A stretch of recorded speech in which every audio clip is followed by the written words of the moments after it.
Hello and welcome to South Africa on 99.94 Cricket Every Day. I'm Neil Manthorp. My co-host, as you would all know by now, is Lungani Zama.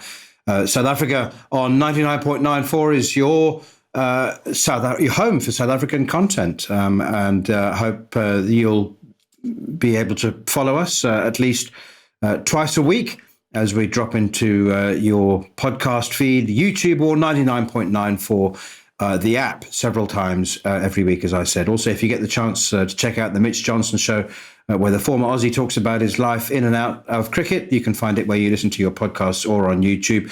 Thanks for joining Cricket's Conversation.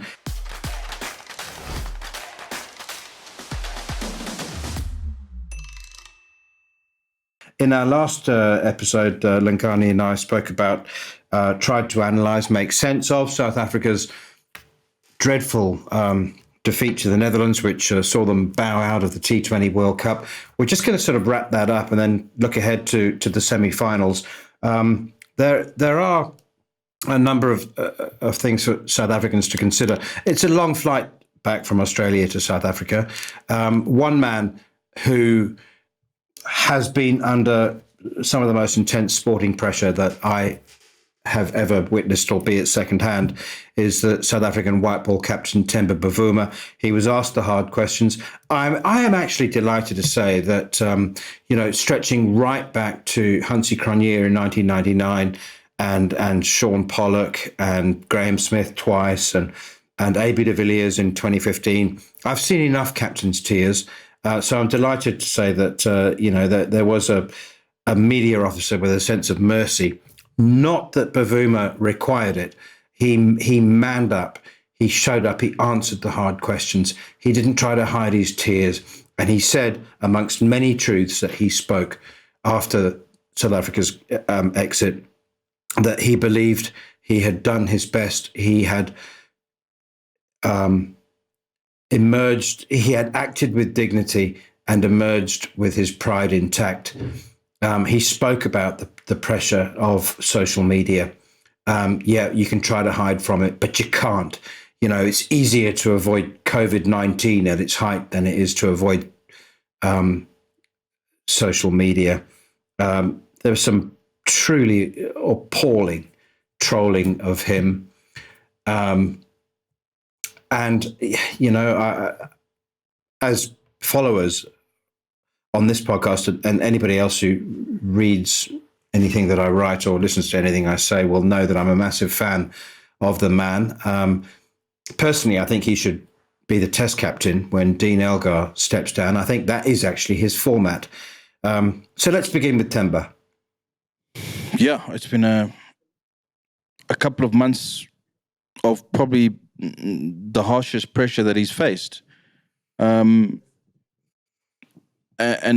obviously there was pressure even before he hit a ball in Australia because of the combination of form of others around him who were playing more freely and scoring a lot more.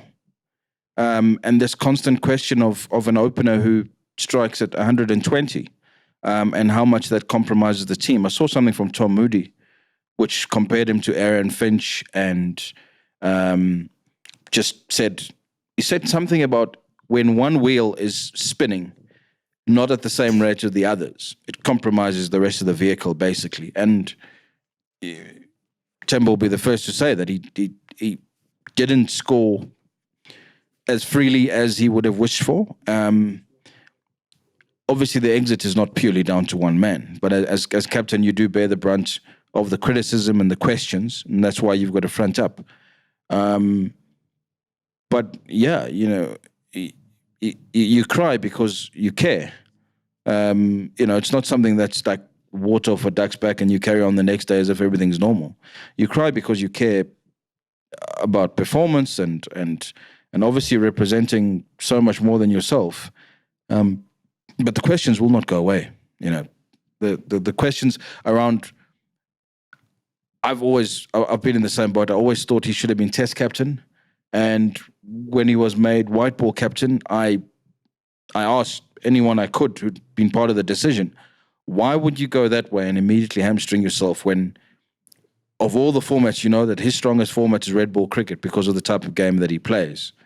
It was never a firm answer. It was, in fact, even stubborn in terms of this is what we need. Like it's not though, because it pits somebody whose skill set is better suited to the longer format immediately against the trolls that you speak of and everything else. I could almost understand the 50 over cricket, but in T20 cricket, where it's so dynamic and so ruthless in the first 6 overs, to put someone in a position to be captain, you were asking for trouble. You were asking for this, so that Cricket South Africa created this recipe a while ago, and it was just a case of when it actually bubbled over. And the fact that it's bubbled over at a World Cup in the manner that it has, no one will handle this hot potato now. They'll hope that Temba does what they'll call the honourable thing and resign. But the reality is they put him in this position. There were 3 formats to choose from to make him captain if you really wanted a black captain as desperately as they did after everything that happened. But play him to his strengths. Play the man to his strengths. Every other captain, you've given them every possible advantage to thrive.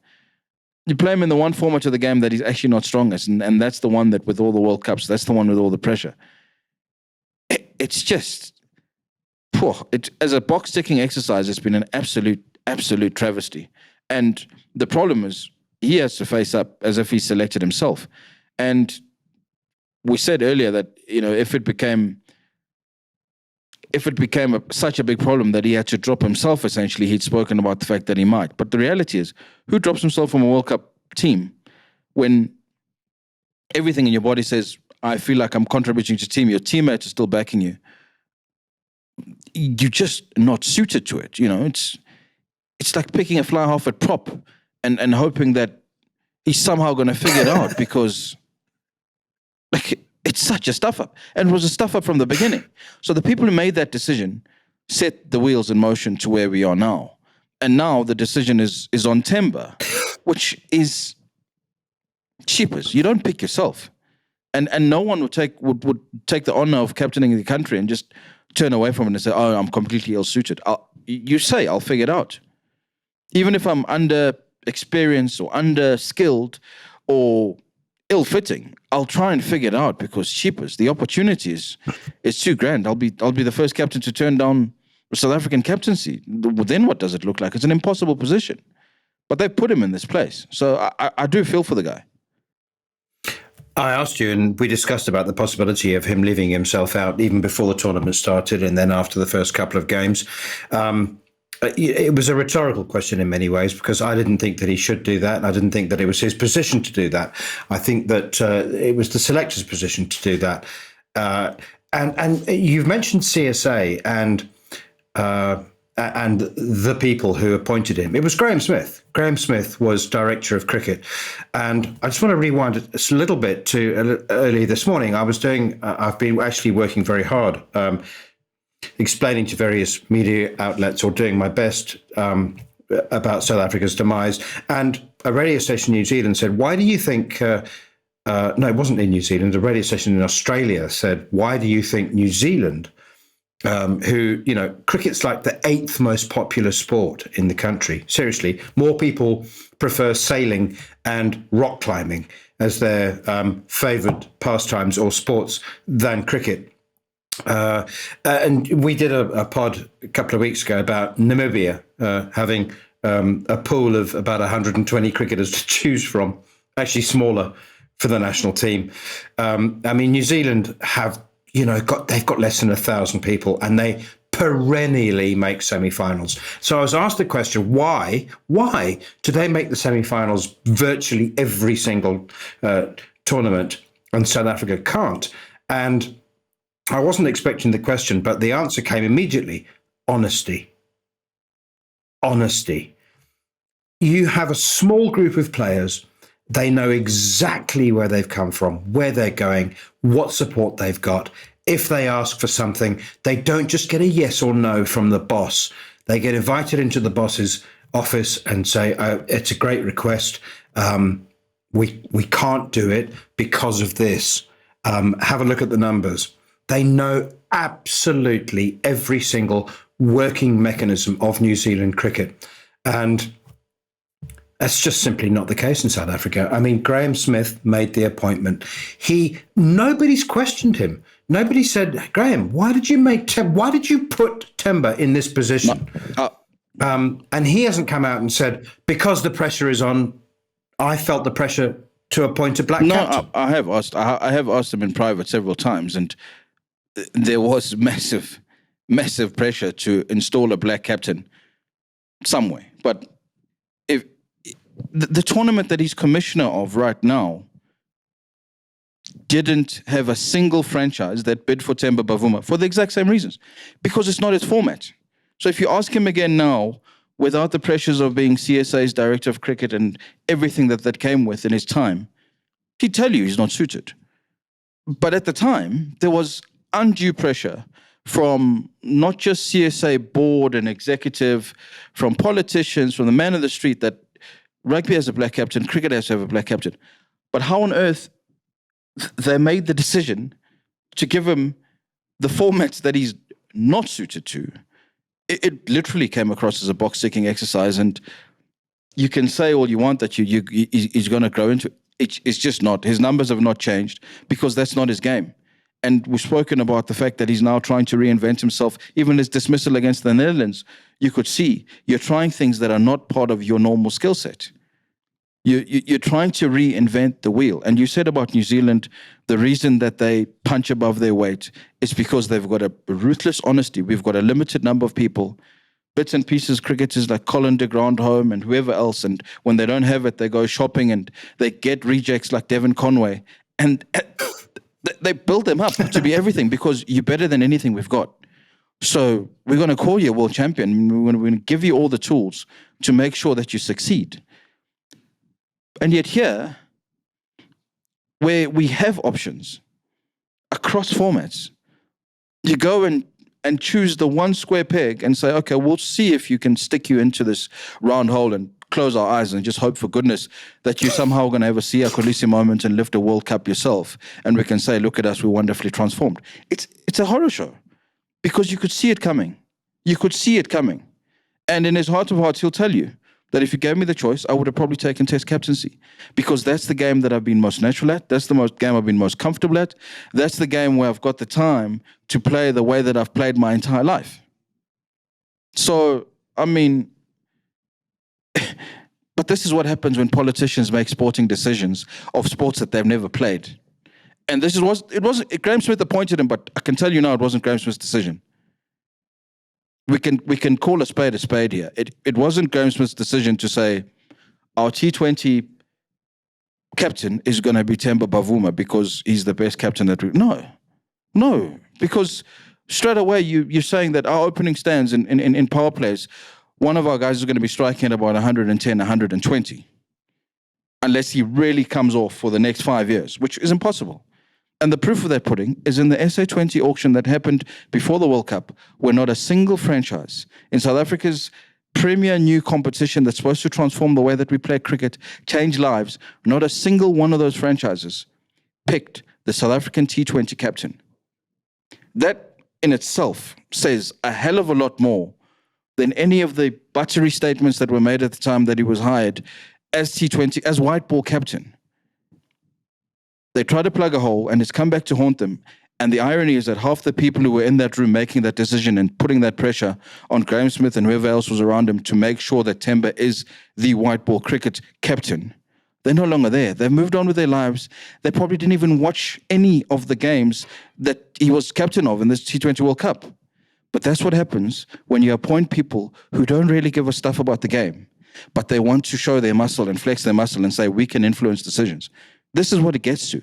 And the one who suffers the most is a poor cricketer like Temba, who's got all the dreams to play for his country, to do what he can for his country. It's just sad. You know, Zam, so we could bottle a fraction of the energy that you've got tonight and rewind and give it to the team before they walked onto the field against the Netherlands. That would have been a very different result. We'll be back with more in just a moment. You're listening to Cricket's Conversation on 99.94. Whatever your team, we have the show for you on podcast, YouTube, or on the 99.94 app. We have India, England, South Africa, West Indies, and now Sri Lanka covered. If you want to find us, the best way is to follow us on social media at 9994DM by downloading the 9994 app or Google 99.94 on podcast. We speak cricket. Right, we're back. We're going to talk about the World Cup semi-finals for what it's worth. If anybody's interested in what Zams and I think about what's going to happen in the semi-finals, but just in the middle section, going to talk a little bit, Zams, if I may, about South Africa's reaction to the defeat. So, Cricket South Africa released a statement in which Enoch Nkwe, the director of cricket, and Poletsi Moseki, the chief executive, were both quoted as saying, and I say that because they don't speak like this at all. And it's my turn to be angry now. And I am so angry about the administration. You know what? On social media, a lot of people said, oh, well, what do you expect from the team after, so many years, 5 years of total maladministration? So Enoch Nkwe, who is a man I enjoy immensely and respect, is quoted as saying, the reality is that the team did not perform to expectations, which occasioned this disappointing outcome. It is our duty to regroup and rebuild based on our glaring shortcomings. Poletsi Moseki is quoted as saying, you'll enjoy this one. Any fan of corporate jargonese, you'll enjoy this one. Our focus should be rebuilding the team for future success. Lessons learned from this experience will be inculcated into strategies to redeem from the weaknesses and build a formidable attack in the future. So, I wonder what any of the players might think about that. Whose side are they on? I'm furious. Take over before I swear. You wonder if the person who put together that press release actually watched the game before they generated those quotes. But that, I want to move on from this game and then this tournament from a South African perspective. But somewhere on the plane back to South Africa is going to be Reza Hendricks, who's going to sit, much like Aaron Pangiso sat on the way to Australia and came back again with all these dreams of going to a tournament in the form of your life. And he's come back, not hit a single ball in anger. In the form of his, he won a white ball final for the Lions single-handed at the end of last season. He's then gone on to Ireland and dominated, scored something like 550s in a row. It's not even purple, the patch he was in. He was absolutely primed to take apart any attack. And he's gone to a World Cup and watched and sat in the change room and listened to plans and strategies and listened to excuses and listened to justifications for a player who's playing not nearly as well as he is, play game after game, and he's not got a single opportunity. And by the time the next one rolls around, who knows where the cricket wheel would have taken him. That's the sort of bitterness and resentment that aloof politicians create when you make decisions like this. There's a domino effect that they refuse to face because it affects others who've done nothing wrong but do their job. Reza Hendricks will never play a T20 World Cup in Australia again. But when it came around, he was in the form of his life and he never got one crack at it. One crack at it. That's a travesty. And a lot of focus has been on Temba, but there are other casualties on this road. And that's what sets South African cricket back. Because the strategies that are adopted by people who generate the same quotes that you've just read out that are apparently attributed to Enoch and Poletsi, they just don't see the bigger picture. It doesn't matter how many flippant pitches that you put up in different townships. If you don't actually get to the heart of the game and give opportunities to people when they're at their best, this is what it does. It doesn't build a nation. It breaks it apart. Because there's going to be articles coming out for weeks and weeks and weeks talking about the fact that Reza should have played, this is wrong, transformation is not just about black players, it's about all players. It divides a team more than it unites it. And they're supposed to sit in the same change room for the Lions, sit in the next training camp for South Africa together. And there's this resentment. And you can understand it completely. If you take away everything else about Temba and you look at it from Reza Hendrick's perspective, I'm in the form of my life. And I've not got a single opportunity to play in a World Cup match. And every single column inch has been devoted to the fact that this captain shouldn't be playing, or he's struggling, maybe he deserves a break.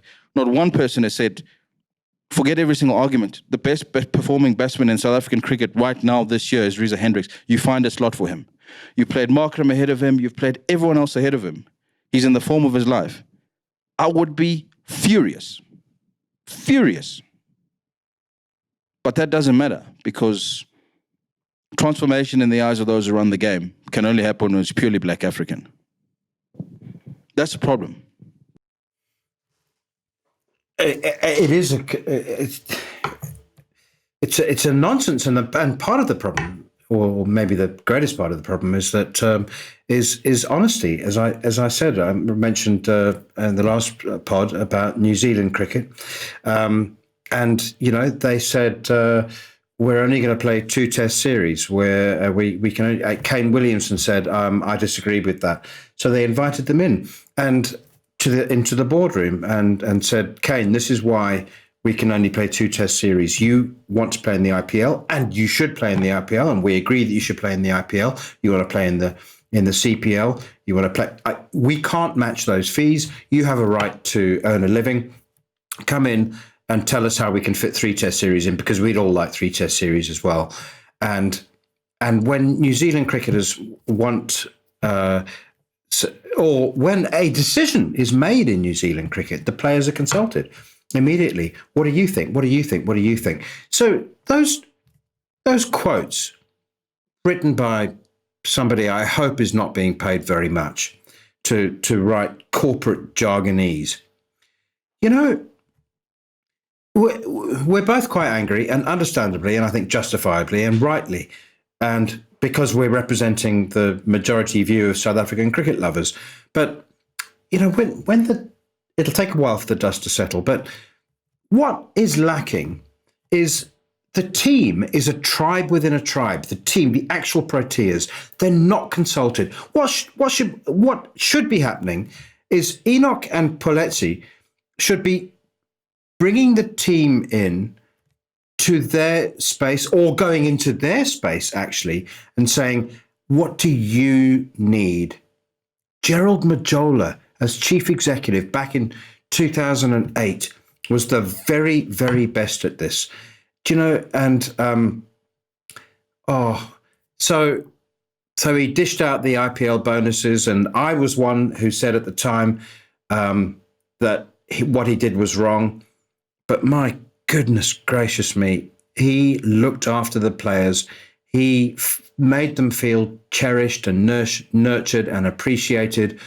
And you've got these quotes being attributed to Enoch and Poletsi, which it just exacerbates the distance between the players and their employers. And that's the problem.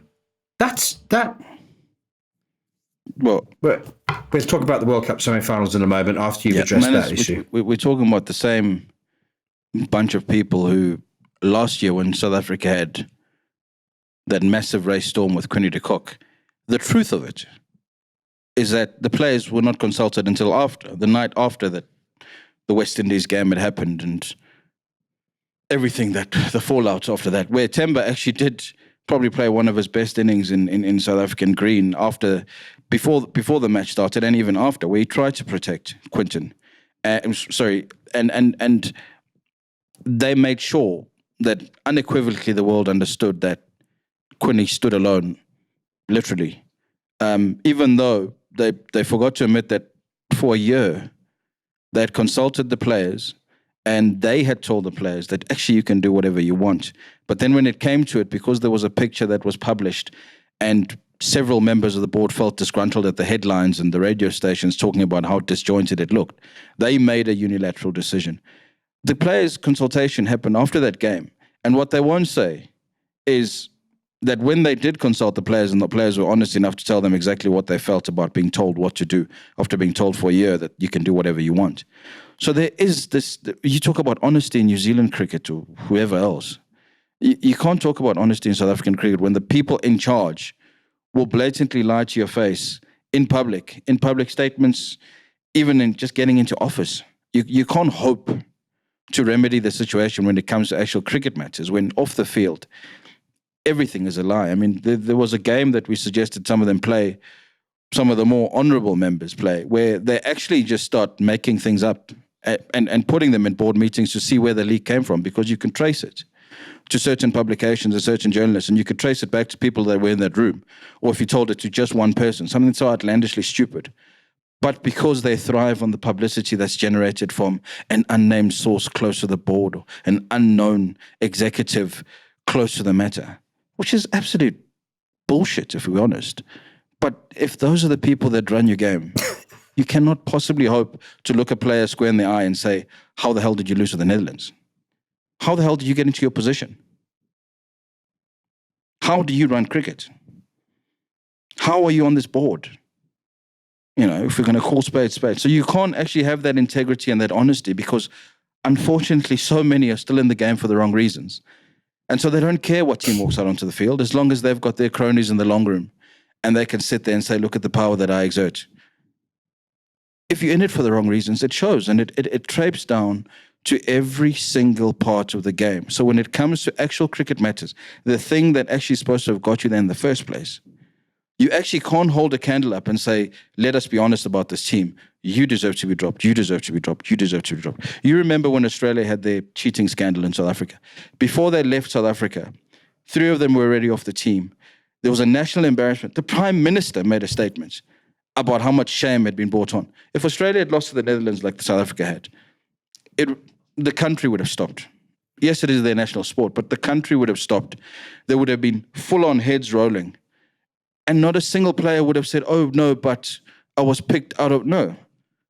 You're an embarrassment. Damien Martin was dropped for 10 years, but that's what happens in systems where the game is taken seriously from top to bottom. You can actually be accountable because everyone in their position is accountable. But you can't have that in South Africa. You're in cuckoo land. You can't. You can't be judged by people who've got 5 fingers pointing back at them for various reasons. So it's a futile conversation to talk about honesty and accountability in the same sentence as so many of the people in power in South African cricket.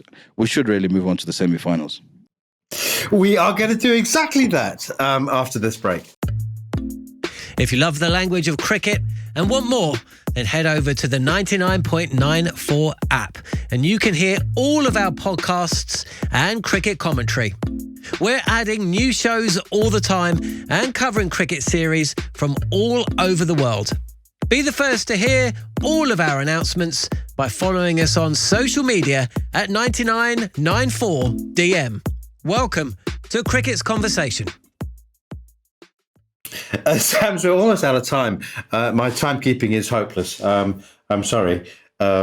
We're supposed to have even sections, but this is going to be a very short one, and it's going to be fun. And we're going to wash off the Netherlands and South Africa, although it is a subject, unfortunately, that we will have to keep talking about unless we go into brain surgery and no longer become cricket journalists. But so let's have a bit of fun.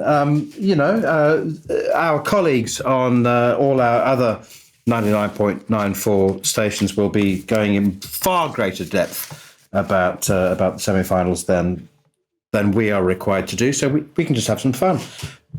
Pakistan against New Zealand. I will have to say Pakistan because given the fairy tale Cinderella story that's it. It's, I mean, somewhere out there, cricket gods are saying Pakistan's Zindabad clearly, because by any right they should be on their way home to face public shaming. And now they're talking about the fact that the last time South Africa stumbled and they benefited, they went on to win, and it was in Australia as well in the 92 World Cup. So, they're clutching at miracles now, and rightly so. New Zealand have been a shadow of themselves. If Pakistan play anywhere near as well as they can, Baba Zama is still waiting for that definitive knock in this tournament, and honestly, it easily can be an India-Pakistan final, which, if you're not going to have South Africa, is going to be the most watched game in cricket. So it might as well be. And might as well make it at the MCG with 90,000 crazy people. So good luck to both of them. All right, I'd love to just for the hell of it play devil's advocate and go for the opposite. I can see lots of ways that New Zealand can win the game. I mean, if it swings, Bold and Southey can have them 30 for 4 in no time. But all of my emotional energy is behind Pakistan as well. So I concur. England, India. Yeah, it's interesting the role that England have cast Ben Stokes in, this responsible statesman who sees them home in a crisis, because you know that he's got several other gears that he can go to, but the fact that they've got so much firepower up front that they can lean on him just in case of a crisis is a great luxury to have. But I still think that the superstar quality of that Indian attack, of that Indian batting lineup, should hold sway. I think they not just want it more, they need it more. And they'll be desperate to get to that final because, that this is their format. That the entire game is built around everyone besides England will be hoping India gets to the final for commercial reasons, for romantic reasons, an India-Pakistan final. England don't need it. They're still hungover from the 2019 World Cup that they should never have won, but they won it. So India-Pakistan final is the only logic in a tournament that's just defied logic, almost from ball one. Okay, right. So we're both going for the romantic, financial, ideologically perfect Pakistan-India final. Okay, I think England will win, actually. I think they'll get to the final. But and by the way, England-New Zealand in the final, and I concur absolutely with what you said about the 2019 World Cup final. England-New Zealand, what a chance of redemption that would be for never New Zealand. Ever recreate the drama of that day at Lords.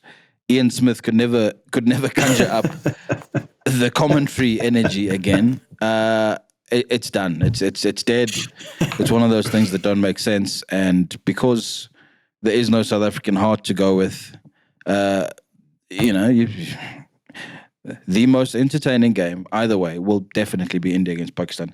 England New Zealand sounds yes, like a test match absolutely. in comparison. So I would far rather see Virat Kohli at loggerheads with Babar Azam in the middle of the pitch and the same happening in the stands. That I'd pay to watch that. Quite right. I would too. Thanks for listening to South Africa on 99.94, where we speak cricket, as you know. Please rate, review, and subscribe wherever you enjoy your podcast. You can download the 99.94 app and follow us on Twitter at Neil Manthorp and at Whamzam17.